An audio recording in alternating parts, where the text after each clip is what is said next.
Shalom, la lecture du jour, on continue dans Actes, chapitre 8, d'abord le 7, verset 54 jusqu'au chapitre 8, verset 13.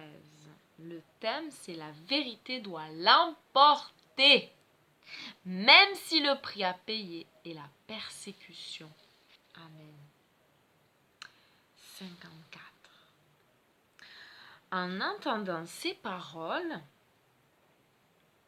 ils eurent le cœur brisé et ils grinçaient des dents contre lui. Mais lui, rempli du roi Hakodesh, regarda vers le ciel. Il vit la Shekhinah de Dieu, la gloire de Dieu, moi je dirais, oui, la présence manifeste de Dieu, la gloire de Dieu. Et Yahusha debout à la droite de Dieu. Regardez, s'exclama-t-il, je vois les cieux ouverts et le Fils de l'homme debout à la droite de Dieu. Ils se mirent alors à crier à tue-tête pour ne pas avoir à l'entendre. Et d'un commun accord, ils se jetèrent sur lui, le traînèrent hors de la ville et se mirent à le lapider. Et les témoins déposèrent leurs vêtements aux pieds d'un jeune homme appelé Shaoul, qu'on appelle Paul. Tandis qu'il le lapidait, Étienne s'adressa à Dieu à haute voix. Étienne s'adressa à Dieu à haute voix. Seigneur Yahusha, reçois mon esprit. Amen. On sait que l'esprit retourne à Dieu, on le sait. Puis il se mit à genoux et cria, Seigneur, ne leur impute pas ce péché. Ayant dit cela, il mourut. Chapitre 8. Et Shaoul, lui, approuvait ce meurtre. Le même jour commença une violente persécution contre les communautés messianiques de Yerushalayim. Tous, excepté les émissaires, furent dispersés dans les régions de Juda et de Shomron. Des hommes pieux enterrèrent Étienne et menèrent le deuil dans une profonde affliction. Quant à Shaoul, il s'efforçait de détruire la communauté messianique. Allant de maison en maison, il en arrachait hommes et femmes et les faisait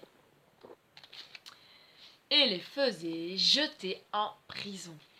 Cependant, ceux qui avaient été dispersés annonçaient la bonne nouvelle de la parole partout où ils allaient. Philippe, qui était descendu dans une ville de Shomron, leur proclamait le Messie. Les foules étaient très attentives à ce que Philippe leur disait en l'entendant et en voyant les signes miraculeux qu'il accomplissait. En effet, de plusieurs personnes, des esprits impurs furent chassés et poussaient de grands cris. Nombre de paralysés et de personnes infirmes étaient également guéris. Amen. Ainsi, il y eut une grande joie dans cette ville. Or, il y avait dans cette ville un homme appelé Shimon, qui, depuis quelque temps, pratiquait la magie et provoquait l'étonnement de la nation de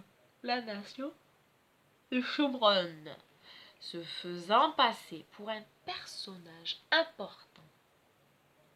Les gens, du plus petit au plus grand, lui accordaient beaucoup d'attention, disant « Cet homme est la puissance de Dieu, celle qu'on appelle la grande puissance. » Ils le suivaient parce que depuis bien longtemps, il les émerveillait par sa magie. Mais quand ils crurent à Philippe qui annonçait la bonne nouvelle concernant le royaume de Dieu et le nom de Yahusha le Messie, ils furent tous immergés, hommes et femmes. Shimon lui-même crut, et après avoir été immergé, il s'attacha fortement à Philippe. Il était dans l'émerveillement quand il voyait les signes miraculeux et les œuvres de grande puissance qui s'accomplissaient. Alléluia. Merci Seigneur pour ta parole.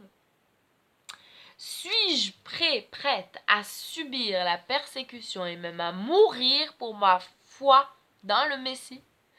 Dans le cas contraire, vais-je demander à Dieu de me donner la foi nécessaire? Oui, je vais demander à Dieu. Moi, je crois que je suis capable. Mais c'est que des mots. En tout cas, c'est mon désir. Et donc, je prie que Dieu nous rende forts. Rends-nous forts, Seigneur. Si nous devons passer par des persécutions, que nous puissions, oui, aller jusqu'au bout. Merci, Seigneur, oui. Je pense, Seigneur, qu'il y a beaucoup d'autres personnes. Nous, on ne vit pas la persécution, mais c'est vrai qu'ailleurs, il y en a qui le vivent. Et je prie que tu les fortifies, Seigneur. Fortifie-les. Merci d'envoyer ton esprit, d'envoyer par ton esprit des paroles, des promesses dans la Bible qui nous réconfortent, d'avoir toujours ça en tête, la finalité, l'éternité de gloire auprès de toi. Voilà, savoir que la mort n'est pas la fin, que c'est le début de l'éternité, une vie enfin auprès de toi où on ne pleurera plus. Oh, merci Seigneur. Merci pour cette assurance que l'on a et qui nous fait du bien. Voilà. Et l'espérance glorieuse de revoir ce que nous avons déjà perdu. Voilà, merci. Merci de fortifier tout un chacun et d'attirer encore des âmes à toi. Afin que celles qui ont peur de la mort ne puissent plus avoir peur. Non, il n'y a pas de quoi avoir peur quand on lui appartient. Merci Seigneur d'être venu me chercher, d'être venu chercher tous mes frères et sœurs et de continuer encore à tirer des âmes à toi. Merci. Amen. C'est merveilleux que de l'avoir, si tu ne l'as pas, il faut l'avoir. Amen. Merci Seigneur. Soyez bénis.